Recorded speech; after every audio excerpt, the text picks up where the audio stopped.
Good evening, and welcome to the Comics Experience Graphic Novel of the Month Club. It's our last show of the year, and it's a really good one, I think. It's a fantastic book that hopefully you have gotten, and if you haven't gotten, you should get. This is a great book. Everybody keeps reminding me that I have to always remind people that if you buy it from us, and the website will come up on the screen in the middle, you'll get a signed book plate here by our two guests, N.K. JEMISIN and Jamal Campbell, who I'd like to welcome. Hello. Hi. Both of you. How are you both?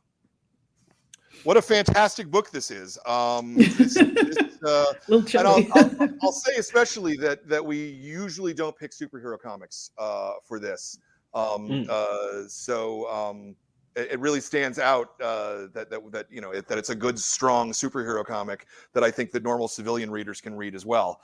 So that's a credit to both of you, I think. You prefer like indies? Is that what you mean?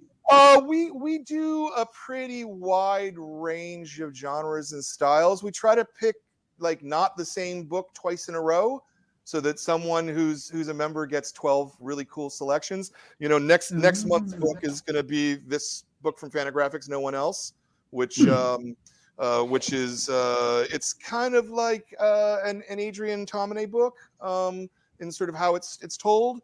And then last month was Time After Time, or Time Before Time, the time travel story. So we jump around, we do different stuff. Anyway, thank you both for being here on the show. Let's start with the first question, which is always the same question that I ask everybody because I love this question so much. Why comics? Of all the things that you could be doing, what attracts you to comics? What interests you in comics? I'd actually like to start with Jamal as the artist here, especially the one with the larger comics background. Why comics for you, Jamal? Really, it was just something I've always been into. Specifically, I started off with superhero cartoons of the 90s, so like Batman the Animated Series and the Spider-Man series and everything like that. So that's just what I grew up watching, so I was always interested in it as a hobby. And then really it was just because I could draw, and drawing was the only thing that I really sort of kept up with and was obsessed with from like a little kid into high school, into college. I knew I wanted to do something pertaining to art as my career. And comics just happened to be one of the options that worked out for me. Nice. Nora, how about you? Why comics? I mean, you're a prose writer, so what's the attraction? Especially, you're not just a prose writer; you're an award-winning prose writer. What's the attraction for comics? Well, I mean, I've always read comics just for fun. I stopped reading kind of superhero comics back when I was in college and I was broke, but all the crossovers I couldn't afford and eat. But I really wasn't particularly interested in doing this until Gerard was basically like, I've got this cool idea, let me run it past you. And I was like, whoa, wait a minute, this is actually really interesting. I had not at all kept up with Green Lantern. Didn't even see the movie. I knew diddly squat about it. And, basically he was like, you get to carte blanche, write your own world using, a character that's never existed before. And that was right up my alley. The fact that I sort of tried to tamper into the standing Green Lantern continuity was just because I knew that it wouldn't necessarily, I wouldn't be continuing, that someone else would continue after me. Sure. But for the most part, I like the fact that I got a chance to do something original. Yeah, that's interesting. So it was baked in that you knew that it was going to continue past the 12, like that Joe would then go on to be a regular Green Lantern, or was that not baked into it? No, when we started this we started this actually years ago, back when Young Animal was thriving and there were a lot of comic books under that line. And then kind of as we started working on it, then the Young Animal line kind of shrank down. And then suddenly we were the last comic standing. So, there was never any guarantee that Joe would continue afterward. I knew that. But because I know enough about comics to understand that, if you make a character who's popular enough, that can happen. The jump from, one comic into another can happen. Plus also, we didn't know whether Far Sector itself might continue. I'm sure that if it was a blockbuster hit, it probably would have continued, Young Animal or not. So, I tend to think long term. If I know that a character, what I was hoping to kind of do was create a character who was memorable and vivid enough that she could continue if someone wanted to continue with her. And I feel like I succeeded. Yeah, they immediately started a new Green Lantern book where she's effectively the star. Yeah, so I see. I haven't read it yet. I just finished my last book, so I'm like tired right now. That's interesting. Do they even consult you about it at all, or no? Interesting. And that's fine. Jamal can tell you that when I first put the ideas and stuff for this together, I built a bunch of I don't know what to call them, series Bible information. Really long files. I'm sorry about that, Jamal. No, they were amazing to read, so don't apologize. Okay. Really long, character studies, world building details. Basically I built it so that whoever came along after me, because I knew I might not be able to continue. The life of a book writer is such that when the book takes over, everything else has to kind of fall by the wayside. But I set it up so that if anybody wanted to continue after me, they had all the information they needed to start. So. Yeah, it's a very different way than you traditionally work, right? You're not usually working on characters that you're going to start and then not finish, as it were. I mean, no, but I do create series Bibles for myself. So those really long files, I inflict that on me too. It's just, it came out of my own brain. But yeah, I did the same thing for this that I normally do for starting a new novel. I just did it and gave it to other people. That was the only difference. Yeah, that's interesting. Jamal, you're obviously a little more used to things that you create going on and living outside, because that's sort of the nature of serial comics, right? I'd particularly point to Naomi, who's immediately in the Justice League, since Bendis is writing. That's got to be pretty cool, right? Yeah, it's kind of amazing to see what that character has done in such a short amount of time. We just had that miniseries, and then from that she started in Justice League and Young Justice, and now she has a TV series. Oh wow, I hadn't heard about that part. January. So it's been this roller coaster that's just been increasingly going faster and faster and faster. And I'm just sort of this is normal, but I'm just going to sit here and enjoy this. Yeah. Yeah. Are you getting any input or into these expansions where the character's going? Not too much. It's very much that comic book thing of you do what you do, establish what you establish, do your best with it, and then you pass it off to someone else. Yeah. So I had a short conversation with Ava and Jill for the TV series when they first started doing the pilot, just to see sort of what they wanted to do with it, the sort of ideas that I had in the conception of Naomi. And then from then, they just sort of took it and ran with it. So I'm excited to see what they actually do with it. Yeah, that's cool. It's congratulations. Yeah, thank you. Congratulations for sure. So let's talk maybe about the genesis of Far Sector a little bit more. You said, Nora, that the Gerard came to you and pitched the idea of this. That out of the blue like that? Had you had contact with him before? Did you? I didn't know who he was. The 90s was my hip hop phase. So, I had no idea who the hell he was. And my agent was like, oh my God, really? And I was like, I guess I should know who he is. And then I listened to his music and I love it. But anyway, I had just won, I think, the second Hugo of the three that, kind of ended up making me a record breaker Hugo winner. I was getting a lot of attention already at that point. And then suddenly he pinged me through DC folks. And I was interested in working on comics at some point. And I wanted to sort of try a comics project that would allow me to sort of dip my toe in the comics waters, but not go whole hog, like starting my own comics, like starting my own indie venture, because I didn't know what the heck I was doing and I needed to know. And my favorite way to learn a thing is to do it. So, when they initially approached me, they just said, would you like to write Green Lantern? And I said, no. Because no, why would I? But then, he explained that this would be a young animal specific Green Lantern, that he had in mind a Green Lantern that would be in a completely self-contained world, apart from the usual continuity, that she would be a Black woman. And that was about it. And, beyond that, he had kind of sort of thought about the world a little bit and decided that he wanted the world to be one where people did not experience love. And so I altered it a little bit to be all emotion, but then beyond that, he had nothing else. So the rest of that was me. But the initial idea was definitely from him. Yeah, that's interesting. And so the world building of the three different species and sort of the whole back history, that all came from you then.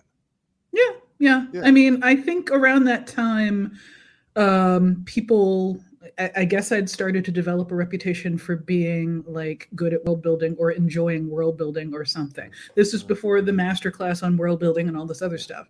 But people were reading the Broken Earth series and realizing that basically this was a world that didn't have anything to do with like Earth, and that it felt coherent and cohesive, which is great. That was what I was aiming for. And that was why he reached out, like, I need somebody who can build this from the ground up. Yeah. So that's what we did. Yeah. I mean, I know you have a masterclass, and I guess I could go and watch it there, but let me ask sort of broadly, what's sort of the first step in the world building here?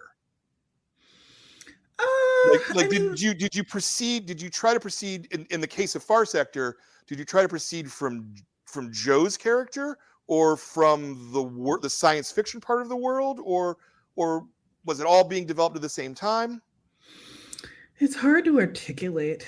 For me, the world caught my attention.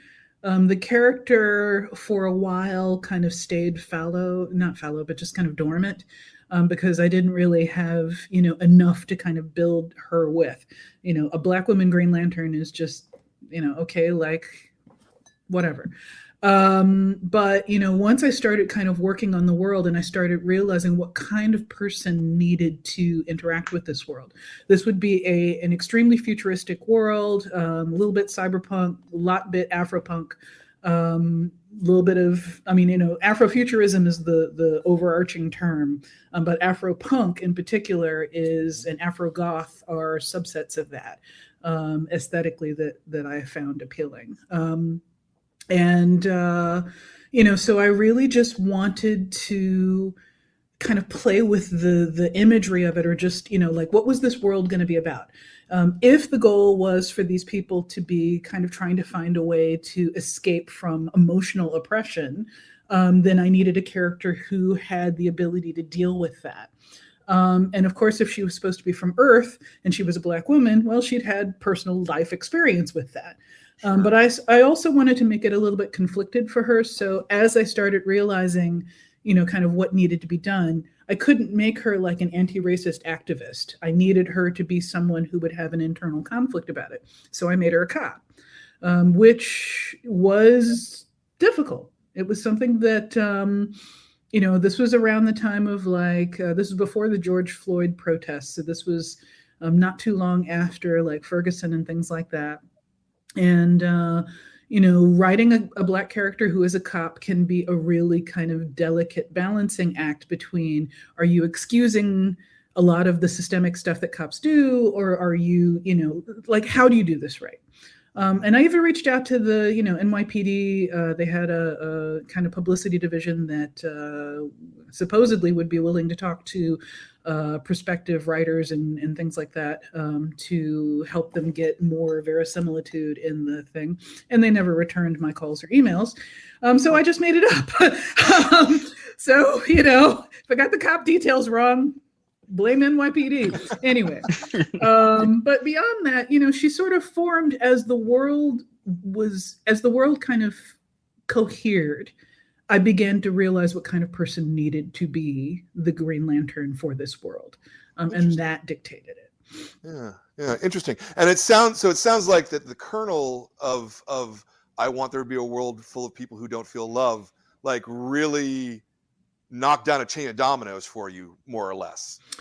But that's how all good ideas work. Yeah. You know, like you tell me I want you to create a, you know, Afro-futuristic world on the other side of the universe. And I'm like, okay, but you give me like that one little thing that starts it, you know, kind of growing from a seed, and then the world practically builds itself.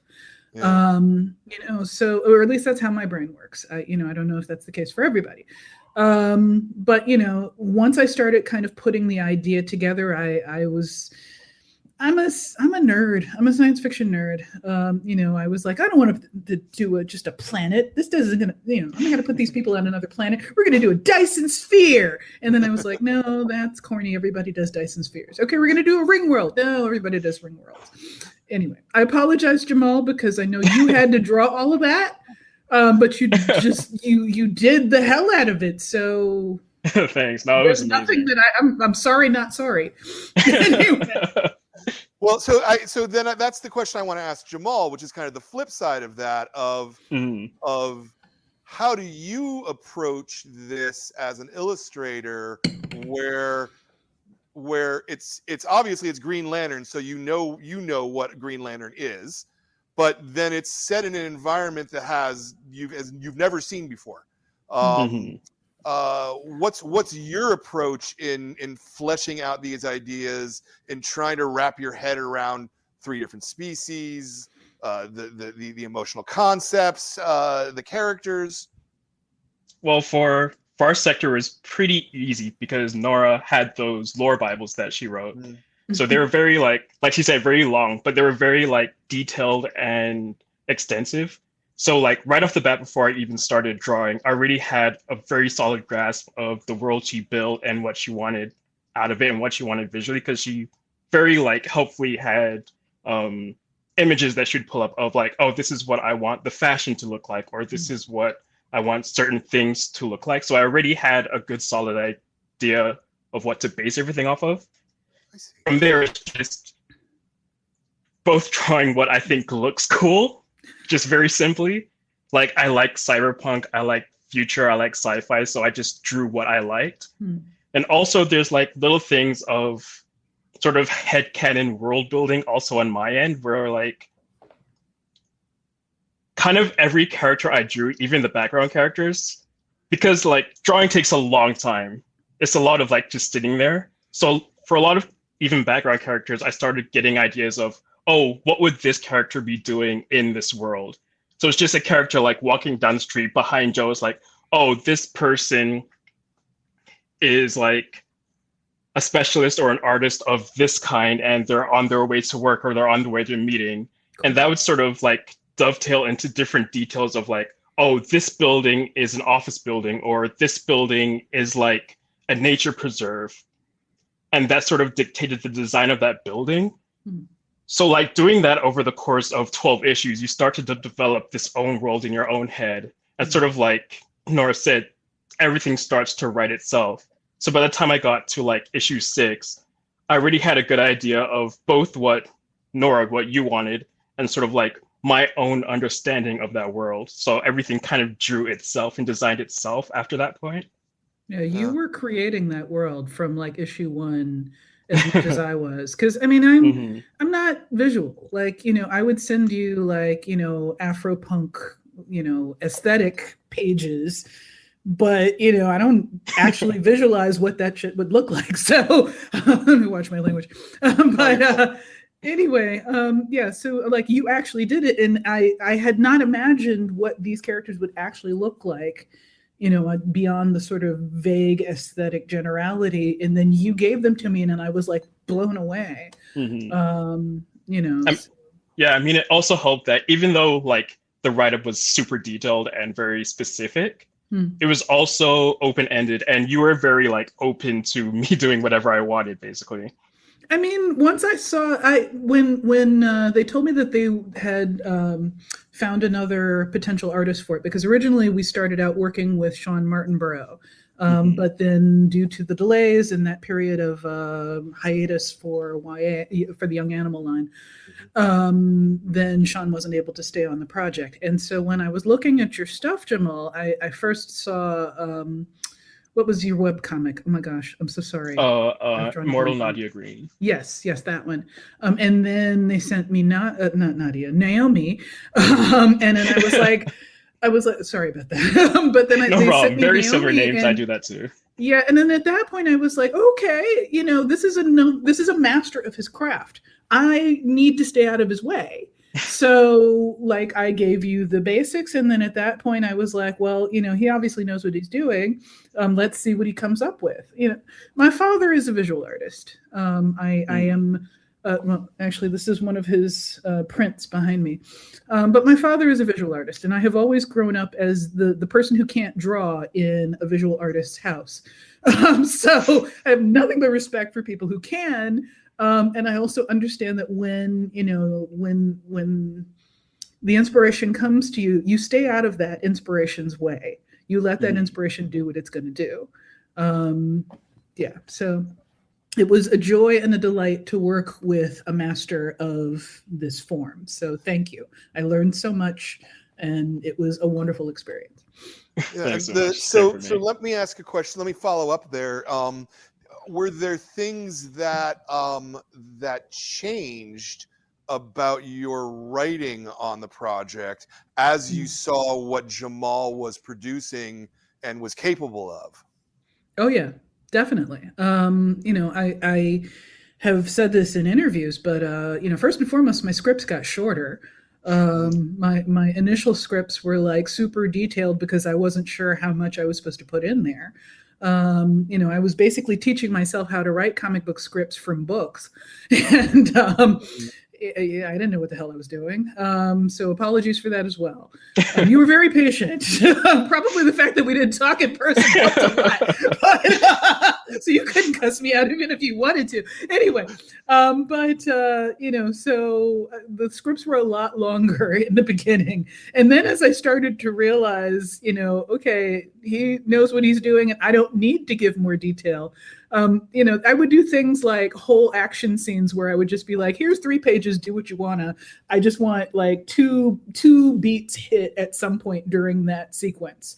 And that's partly because I'm bad at action sequences, but also because he had this thing in his head, like he had this vision. And I'm just like, let me give you the space to do what you want to do.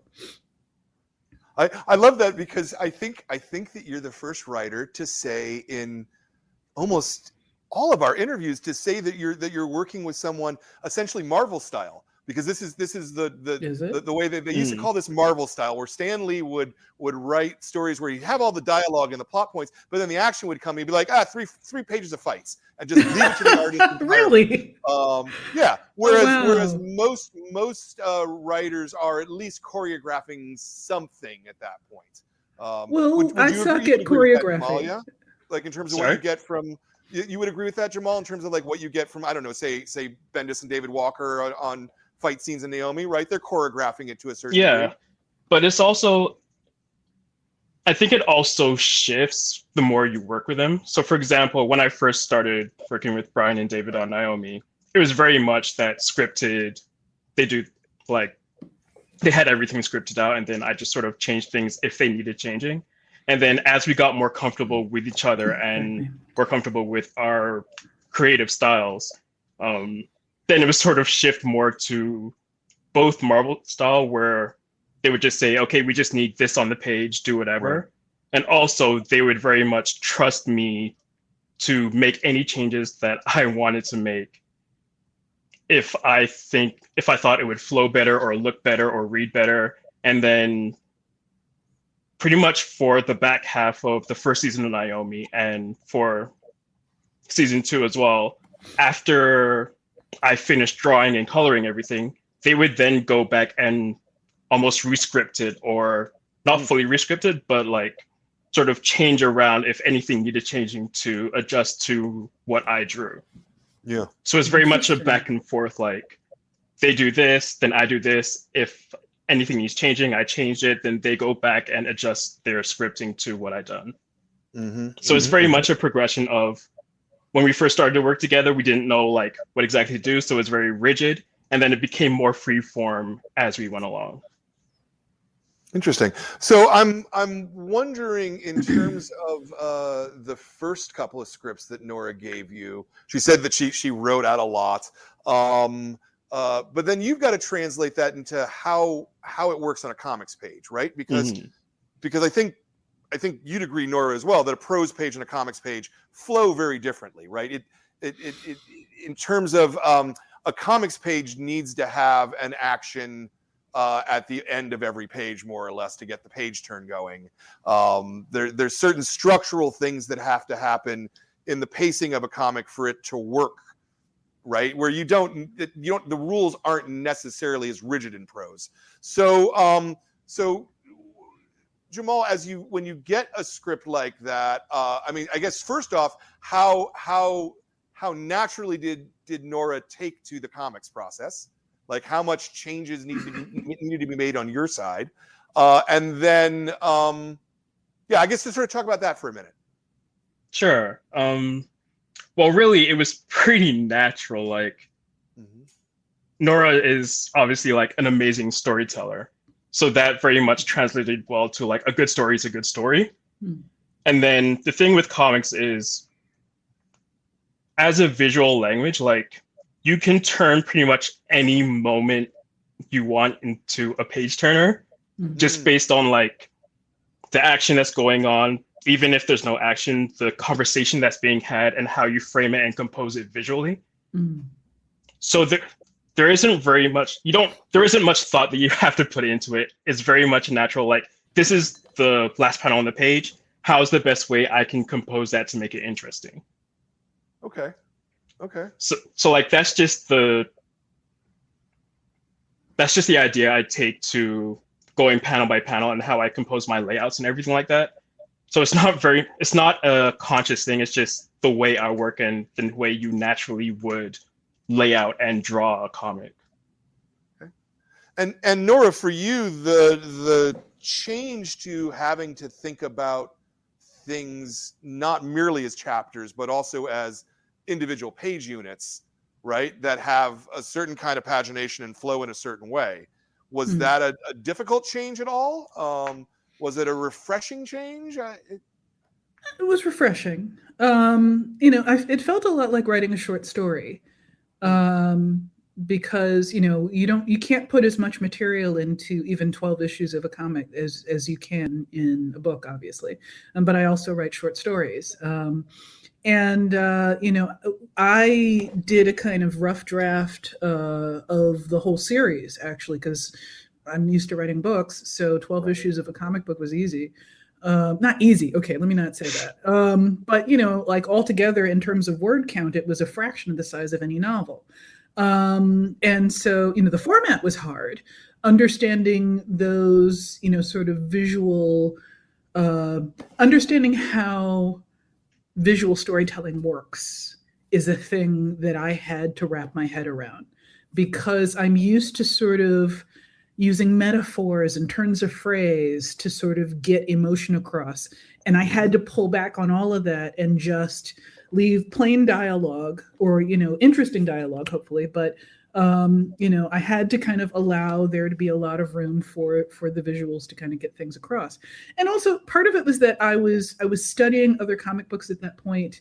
I'd read Scott McCloud's Understanding Comics. I'd read other scripts and things like that. So I was really just kind of cobbling together my own comics writing style, like in media res. And so there was an example that I thought of, which was from the very first issue, where I don't remember what it was I'd read. Oh my gosh.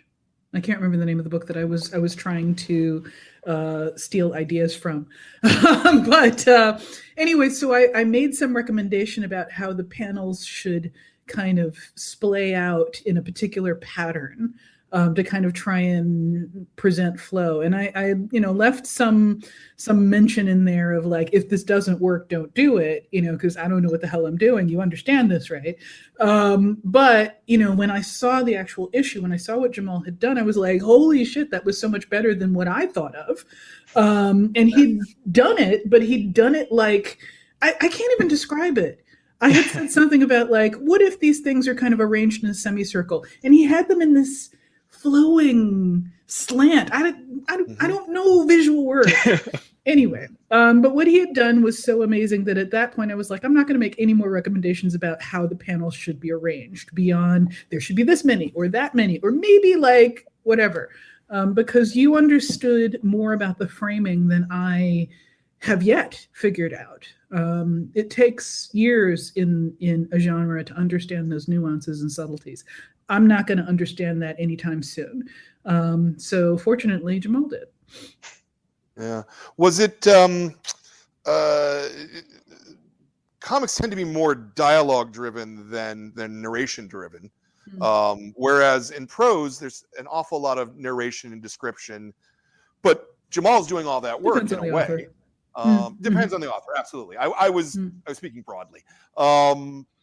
Was it a challenge for you to sort of figure out that balance between caption and dialogue, or did it come smoothly enough? It was a challenge in that I just needed to do it enough to feel like it was flowing. And that was why I went ahead and did the rough draft, of all 12 issues up front, because the only way that you can learn something like that is by doing it. You can also try reading other comic book scripts. And the other thing that I did to kind of help teach myself to do this was I read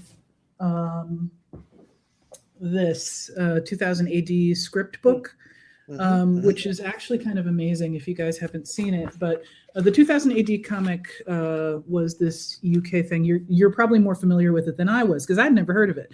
But where you can see side by side a comic script page and then how that page got rendered by the artist. This was invaluable for me. Because I could not only learn different scripting styles, I could start to understand how you communicate with a visual artist in such a way as to not be insulting or get in the way. And still, I had to do it to get better at it. So, yeah. Did you have editorial feedback at this point when you were writing these first scripts, or? Yeah, Andy Cowrie, if I'm not mangling how his name is pronounced, was the editor at that time, and he would give me feedback on all of them because I asked for that. I knew that the best way that for me to learn how to do this was to actually like do it, show it to somebody, and then we hack out all of the problems with it. So yeah, he gave me great feedback. He's unfortunately no longer with DC, but but that was what I needed, so that's what he gave. Yeah, and did you end up telling you to hack out a fair amount or not much? No, or? I did that. Okay. Mostly I didn't want to underwrite or overwrite this. I did err on the side of overwriting in the first drafts, and then, like I said, when I saw that Jamal clearly, like, I just needed to move and just let him do what he did. Then I went back through the rough drafts and I did additional versions where I mostly just chopped out unnecessary dialogue and unnecessary everything. So yeah, that was actually, it's no different from the process of writing, like I said, a short story. With a novel, you aren't as constrained by space, but with short stories, if you know that you've got to hit a particular word count target, every extra the and takes up too much space. And I was mindful also of the letterer, Darren Bennett, had to try and fit everything within those tiny little boxes. And, I was trying to keep everything basically like tweet length, old school Twitter, not even new Twitter. So that helped. Yeah. No, overall, I would say you did a very good job in, because a lot of times you see prose authors come in and they do overwrite on the comics page, and there's a very good balance here. I think it's really fantastic. Did Gerard give you feedback as well, or was he involved in the creative process at all at that point? Yeah, at the beginning of the process, when I was doing the world building, that was where he gave most of his input, because that was the part that he had asked me to help him with. And, you know, that was, sorry, I heard something else. But yeah, that was when we were, you know, kind of the high level concept testing, I guess, for lack of a better description. You know, how does the world work? How do the characters make sense? Sean Martinborough did some initial sketches of the characters at that point. So all of like the top level, you know, basic stuff was where Gerard did his input. And he had input on every issue thereafter. He didn't always kind of speak up because it would be like a round robin conversation between me, Jamal, Andy, and several other people. But where he had feedback to bring in, he did. Yeah, nice. So there was some concept art done by Sean. Jamal, how much did you use of that? How much did you rework? How much of it worked? How much didn't? I don't know. Well, I very much used it as just, this is my starting point. Yeah. So I think the sketches that I saw were one of Joe and one of a Nah character. So in terms of the Nah character, I very much kept like the way he drew like the fins and the tail and sort of like the fins coming off the end of the tail, because I really like that shape. Though his Nah was very much a bit more lengthy than mine, a bit more, the arms were a bit more, I guess, octopus-like, if I were to say it. And then I very much kept like a more humanoid. I kept the chest, made the chest a bit broader, the hips a bit broader. So I took like different elements and then sort of shifted it to more my style in terms of the anatomy of that species. And then for Joe, is very much just like general vibe. So for Sean's sketch, he had like the poncho and she was wearing like kind of like a SWAT vest or a bulletproof vest. So like my Joe sort of, she has the vest, she has the same sort of color blocking of the green on top, the black on bottom. She had one of, Nora, one thing you said is you wanted her to sort of like, her costume to shift a bit with her powers. So like, there's a point where she's wearing the poncho in the first issue, she summons this trench coat in one issue, and sort of like that. So I kept the idea of the shape of the poncho and stuff when she had it then. But from there, it was kind of just like, okay, what is my design sensibility? Which is like very much more cleaner lines, a bit more modern. I really wanted to give her the Gurren Lagann visor goggles, just because I'm a huge fan of Gurren Lagann. And it very much fit that futurism, Afro-punk, just like really sleek, very sharp style that I wanted to hit on with her. So it's very much like I definitely used Sean's sketches as a base, but I very much also just went through a ton of different design iterations just to see like what I would be best at drawing at, which was different from him, but sort of like the same starting point.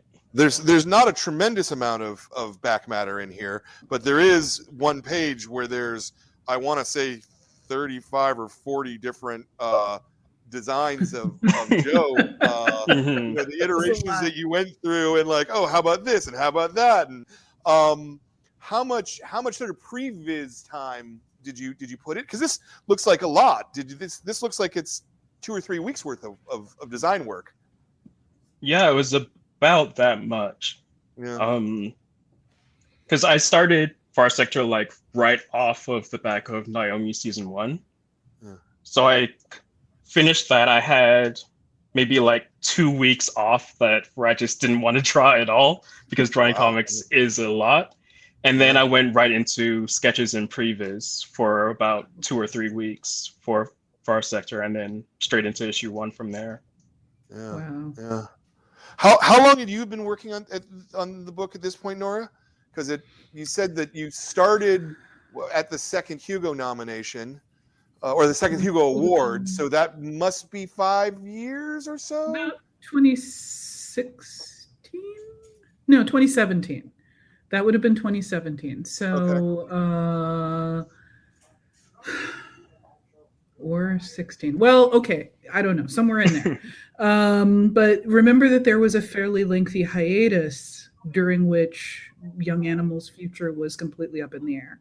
And just all of the lines stalled for a while. I don't remember how long that hiatus was, like almost a year or so. So yeah, I mean, I had done the baseline scripts. Sean had done some very baseline sketches, and then suddenly put the brakes on. We're not doing this, or we might not do this. And I had books to write, so I went off and wrote books.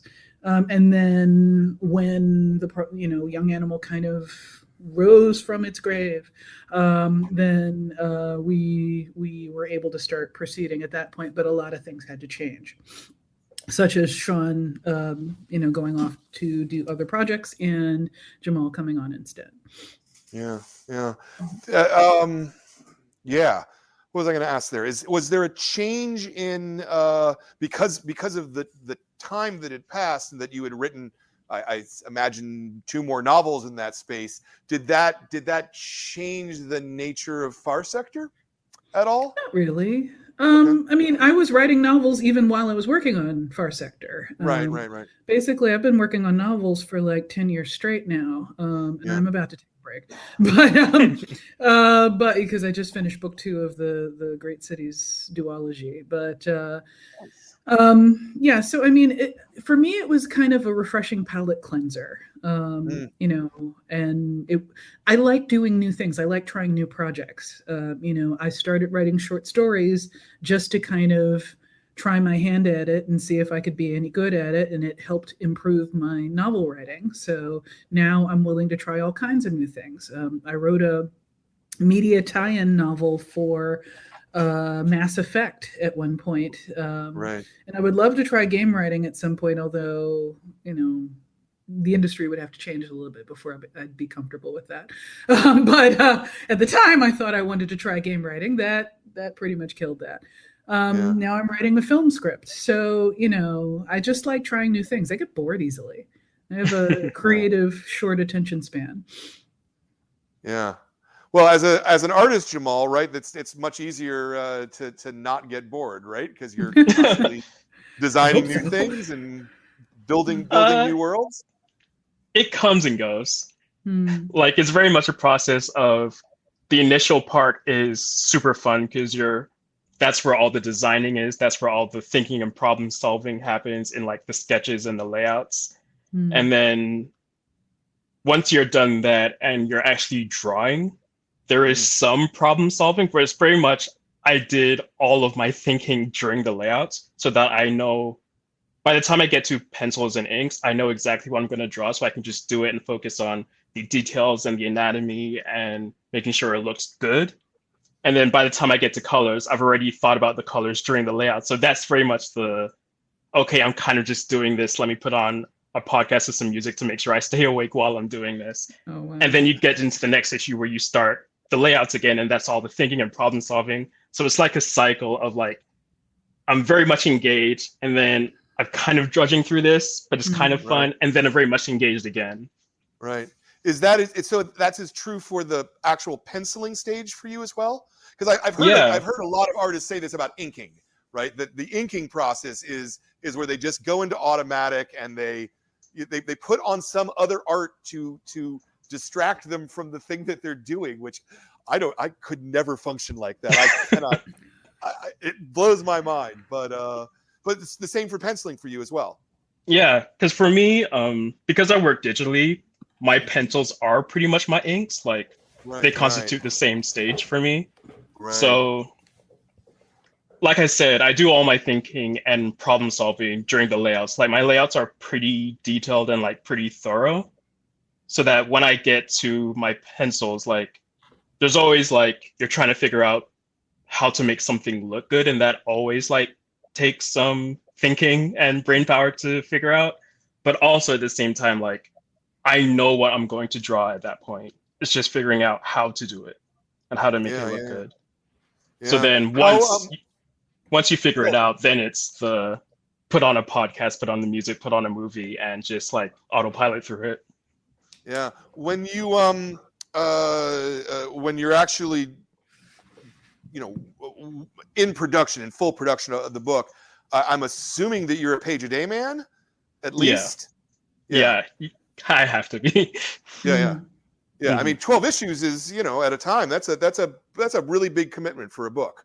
It's actually like the longest run I have done at this point. Because before that, I was always like either guesting on an issue or helping out on an issue of like Supergirl or Nightwing for a couple of pages, or doing like 6-issue runs on Naomi. So Far Sex is the first like big 12-issue run that I've done at this point. And I very much felt it like at issue like around 8 or 9. It was like, I've been doing this for a long time. And that was like in the middle of the pandemic and everything that was going on. So like, I was very much feeling like, okay, I have to keep drawing. I'm a bit tired, but I have to do it. But also, thankfully, at that point, thank you to Andy, who like, sort of like, how do I say, sort of like not bargained, but fought for us going bi-monthly. Yeah. Because before that point, it was a monthly. Working on a book monthly, like you have to do a page a day and there's no breaks and you have to keep up that consistency. But he could very much see that I was starting to lag a little bit. Yeah. So he fought for us going bi-monthly, and that very much helped me like, okay, I can take rest days when I need to take rest days. I can like actually take care of myself and my body, which let me be refreshed and actually like attack this full force and put out the best work that I could do. And I think it helped the book overall, to be honest, because when it went to bi-monthly, people started talking about it and word of mouth had more time to spread. So, you know, I don't know what the norm is in the comics world, but, you know, I get that the norm is monthly. Maybe it shouldn't be, but, you know, I'm new here. I think the comics world is still figuring out a lot of things. I think that the new norm is starting to become full graphic novels. So that, you know, putting this whole book out as one object rather than serializing it, I don't think that's the best for the medium, because I think that serialization, I think it changes and informs the work over time. It does. It really does. So actually, this is a question then, Nora. Were you producing monthly as well, and then bi-monthly towards the end, or did you wrote all the scripts at once? How did you? I'd done the first draft scripts already. I did them all at once because, like I said, it's easier for me. And I was also between novels at that point, so I wanted to work while I knew I didn't have a deadline looming overhead. So I did the rough drafts of the scripts all up front, and that was how I'd worked with Andy on kind of making them good. But then each month, once Jamal came aboard, I would do a new, like I would refine those up to a publishable version. And I'm also used to doing that from the book world too, where you usually work on a book 4 times before it ever goes to print. So, you know, I would do that, but that's easy compared to the utterly grueling work that it must have taken for you to do the drawing. You know, at that point, I was just kind of horrified that, I mean, I know that that's normal, but it was still horrifying to look at. So I was just like, this poor man. You know, and just out of curiosity, on those draft scripts, how long did it take you to write the 12? Was it 12 weeks, 12 days? About somewhere in between? About 12 weeks, I'd say. like I said, it's about like a short story for me. Yeah. And short stories are relatively easy to not crank out. That makes it sound like in a factory Yeah. or something. But you know, it was writing itself past a certain point. I Right. enjoyed the story. All I needed to do was really refine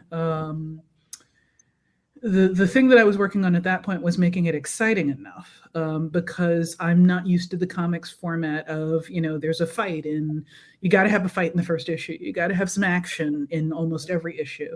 You know, for me, action is a thing that I kind of dribble in very sparingly in my own work. And so that was like, I had come up with the plot already and, you know, sort of given a summary to Andy of what I wanted each issue to contain. And then we ended up having to rearrange a lot of that because there wasn't enough action in the first half of the series. And so that spread out the story more. It meant that I had to cut out some elements of the story and so on. Yeah. They initially asked me if I was interested in doing after the hiatus. They were interested in whether I wanted to do Far Sector as a black label. Is that what it's called? It's black label. Yeah, it's the big oversized. Yeah, that's it. More Right. expensive. Yeah. Mm-hmm. Yeah, and I fought to keep it in floppies. I you know, later on it could go to compilation, but I knew that if I wanted this character to have any legs and for the readers to accept her as, you know, a legit, real Green Lantern, she couldn't be sort of shoehorned off into a graphic novel that a lot of kind of true blue comics fans would not read. So, you know, the floppies were a way to build up the audience and give her the support that she needed to eventually transition into something, you know, somewhere else. So, and it worked. Yay. I'll just make one small point of order. This is really minor, but as a guy who sells comic books for a living, I hate the term floppies. It was really. And what do you usually call them then? Yeah, no, it was come up with by people who are in alternative comics to kind of to put down the superhero comic because they're floppy, you know, and they're not. But all comics are floppy. This is floppy. I understand, what the heck? But it's actually meant as a derogatory term, believe it or not. So we tend to no call idea. them periodicals or serializations. For whatever that, just small, tiny point of order. I will keep that in mind. Okay, yeah, I didn't know that. Thank you. Good. Yeah. I know we're almost running out of time here, so we got audience question. I am told. Let's put that up, Jordan. From Podrigo. Hey, Podrigo. He's a great member. He's been a member of the club for years. I really like the uniqueness of each species in the trilogy. How did these come about?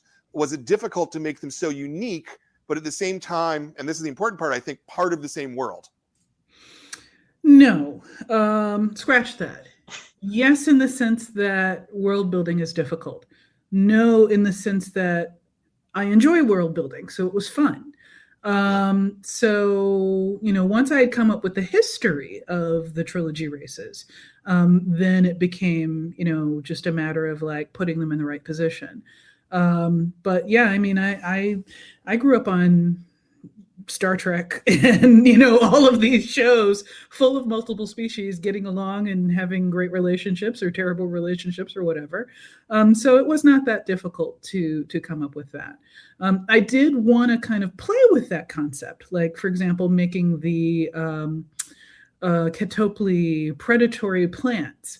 You know, I like I said, I'm a fan of Star Trek, but I'd never seen anything in Star Trek where, like, you know, a species was just that wasn't an enemy, was just 100% inimical to the other species around. Right.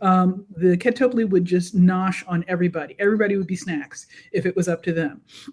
And, you know, it would be deeply religious snacks to them. They would feel really bad about, you know, killing you against your will, but they would actually do it. And, you know, I wanted to build in a predator species, basically. And I wanted the Na to be deceptively human.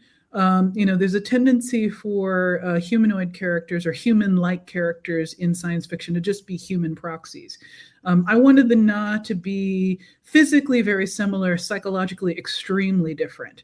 They are extremists. They are a race of sort of natural, like, 0 to 100 miles per hour in 0.02 seconds people.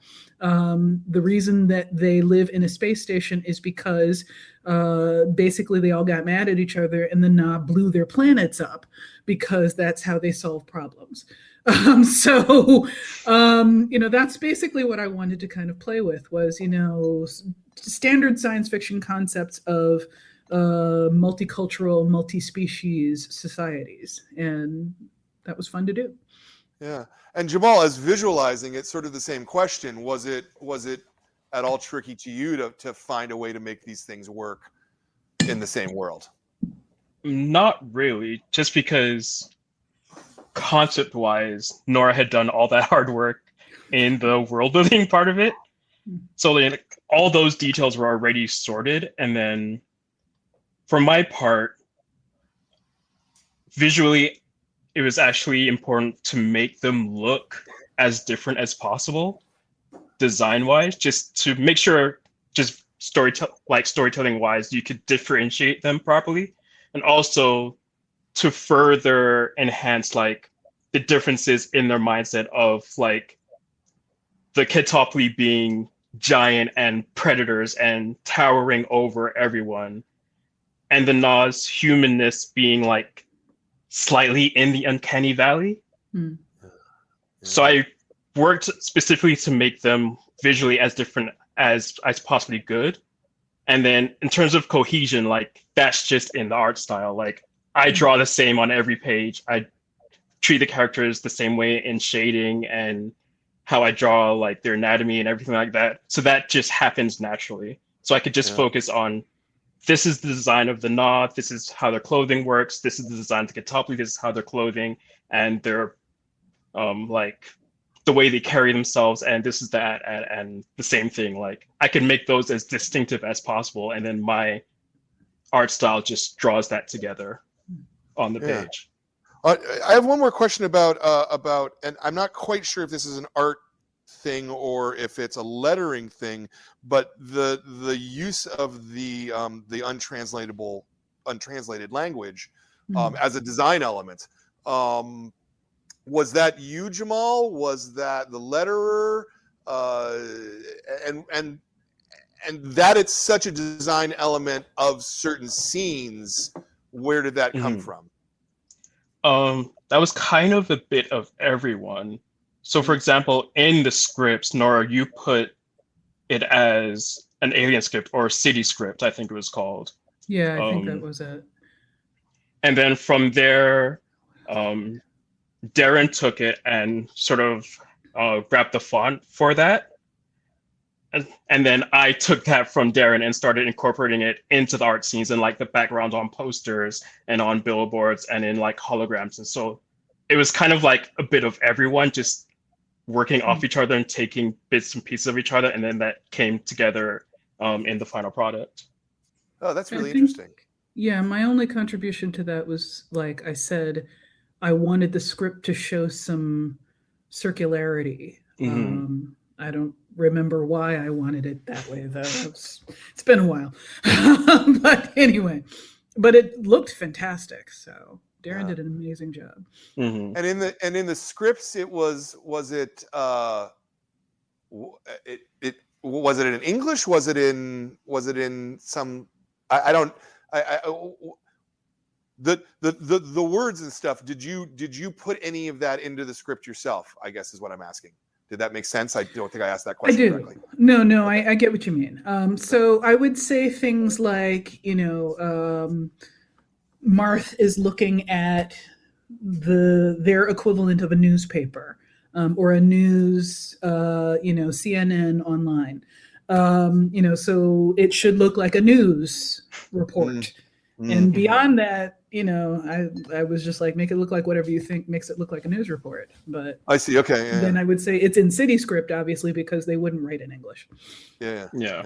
And then Joe's ring can translate anything, but Joe deliberately made the choice to not use her ring because she was trying to actually learn the language. anyway, and they had also given her like a fancy dancy city translator too. So. Right. Yeah. Mm-hmm. Very good. Well, cool. I think we are running out of time here by your time limit. So I got two more questions as the wrap up questions. The first is the easy one for y'all, which is there something that you'd like to plug that you've got coming up soon? There may not be, that you may be all set, but I always want to give everybody an opportunity to do that. Jamal, you want to go first? It's Naomi season 2, I'm assuming. Yeah. We just announced Naomi season 2 is coming out March 11th, I believe. Nice. Cool. Definitely like mid-March, so look out for that. It's going to be another 6 issues. And then the TV show is January 11th also, I think, on CW. So check that out. Nice. Are you going to continue doing it in that sort of that 6-issue format in the foreseeable future? Is that the goal? Yeah, I think we sort of like fell into that with season 1, and then it sort of just worked out well. So it's definitely like the plan to in the foreseeable future, and it also helps for me just because I like to refresh on new things creatively. Yeah. So like I can work on something else after that, and then if we want to do a season 3, we could do that, or just sort of like be more freeform in how we plan stuff out. So does that then imply that there's always going to be a year and a half between seasons of Naomi? I wouldn't say always. Like we're very much taking it step by step. So right now we're just focusing on season 2, and then if we do a season 3, that'll happen whenever it happens, basically. Yeah. It could be a year between. It could be right after. We don't know yet. Okay. Yeah. Just being pushy. Nora, is there anything that you'd like to plug? Do you have any other comics work coming up that maybe is a question? Well, I literally like 2 weeks ago finished the first draft of in the thus far unnamed second book of the Great Cities duology, and I got to finish that. We're going through the process of making it print worthy. We're going to pick a name and some other stuff, and I can't even really plug that because, like, given the vagaries of how publishing works, it'll be like at least a year before that book is out. So I guess I'll just plug this because this is all I got out for a while. I'm going to take a break. I need a vacation. So that's it after this. Are there other comics that, now that you've worked on Far Sector, are there other things that you think, hey, maybe it would be interesting if I could do this kind of a story in comics? I would dearly love to do a kind of owner developed something like Monstrous by Sana Takeda and Marjorie Liu, or The Wicked and the Divine. I use this experience in order to try and make contacts within the comic world and also start to understand how the process works, because it was all Greek to me before. It was like magic, magnets, how do these things work? Somehow people get together, comics appear. Now I understand a little more of it, but I still haven't done the nitty gritty of it. And so I may try and join some existing property and learn a little bit more of the ropes. And at some point I may be willing or able to do my own thing. I would dearly love to try that. Right now though, I'm not ready. I need to learn more. I am but a Padawan. Oh, very good. No, I gotta say though, I do think you really kind of knocked this out of the park. For a first comic, I mean, it's not your first story, obviously, but for a first comic, this is really, really, really good for a first comic. Well, for what that's worth. Yeah. Thank you. Yeah, I mean, but there's still a lot more I have to learn. So, and the folks at DC made this a really good experience. Working with Jamal made it an amazing experience. If you ever need some help with writing anything in the future, just saying, give me. I'll put you on speed dial. Okay. All right. I love that. All right, and then the final question. This is a series of interviews. I think we're at our 250th interview here about comics and comics Oh, wow. making. Wow. So we have a lot of people who watch this series who are interested in making comics, and in a lot of cases, they don't know how to start. They don't know what to do. I think Nora, you may have the least part of the answer here. So maybe it's not on comics. Maybe it's on writing in general. How do you spur yourself to create something if you're not sure if you can do it? Is how I would reframe it for you. You do it. That's the only thing you can do. You do it. The only way to learn is to literally go and do it. But you can study things done by other people. I'm showing this because it's a great way to start in this business. And I mentioned this already. You can study well-made books that you want to emulate, like Naomi, season 1, and things like that. And you learn by reading and you learn by doing. And if you feel uncomfortable about it, the only way to get over that discomfort is to do it. So I always reframe what Octavia Butler apparently said per an interview when she was asked what advice that she wants to give to kind of up and coming writers, which is persist. And by that, basically, you start out writing. You're going to be terrible at first. You know up front that you're going to be terrible. You're going to feel like you're terrible, but you have to continue doing it until you become not terrible. And that is what the persistence is about. Persist in improving and growing and learning, and your talents will eventually match up to what's in your head. Yeah. I love that answer. That's such a perfect answer. Jamal, wrap it up for us here. What's the advice that you would give for someone who wants to get into comics now, not quite sure what to do? Kind of the same thing. Like, the best way to get started is to just do it. Start. Like, you don't have to be good at it at first. No one is. But just do your first thing. Start small. You can do, like, a comic can be as small as 1 page, 4 panels, and just do that. And once you've done that, you've made a comic. You are a comic artist or a writer or both. And then you can move on to the next thing and focus on getting better bit by bit, piece by piece, and slowly build yourself up to where you're more comfortable. You get to an inkling of what you're doing, what you want to do, what you actually want to get out of it. And then you're on your way, and it kind of just writes itself from there. And you know what you want to strive for from there. So yeah, just do it. That's all. That's pretty much the only thing that I can say. Just start. Don't wait for anything. Just do what you want to do. And do something that you're having fun with. Yeah. Also. Yeah. If you're like struggling with it, if it's not something you're actually into, you're never going to enjoy it or finish it. So make sure you're actually enjoying yourself while you're doing it. Mm-hmm. Yeah. I love both those answers. And I love both of you for making such a great comic and for taking the time and being with us tonight. I thank you so much. I love it. I want to say to everybody who's sitting at home, if you're sitting at home and you don't know what to read and you're looking for something to read, Far Sector. It's a cracking piece of science fiction. It's a solid piece of superhero writing.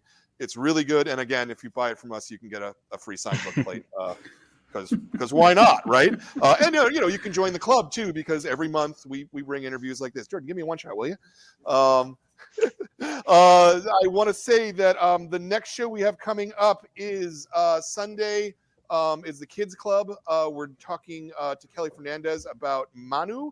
She is a first-time comic book person, so that should be a fun conversation because I love talking with the newbies. I love talking with the newbies. Next month's adult club book will be tonally very different than Far Sector.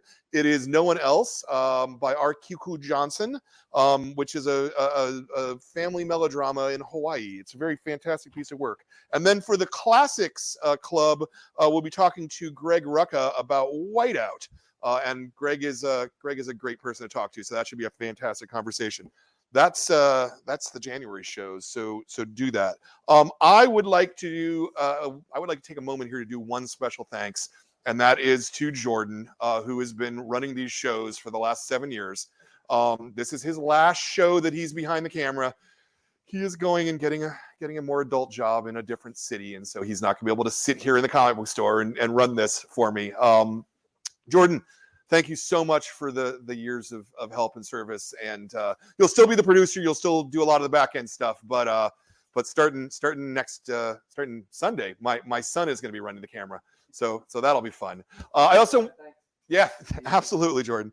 I also want to thank my staff. I want to thank Zoe and KATT for keeping the store going and running it and letting me have my little dreams of sitting in front of the thing for 7 years and talking about comics. So it's great. And thank all of you who are sitting there watching at home, because we wouldn't do it without your interest, and all of you members. So thank you all. And then finally, thank these two, Nora, Jamal. Thank you so much for making good comics, for creating things that fill our mind with passion and thought and emotion. And it's you probably don't get told enough, but you're great for doing that for us and making our collective imagination that much bigger and stronger. Well, thank you for hosting us. Yeah, that's what I have for you. That's our show. We'll see you next month or next week.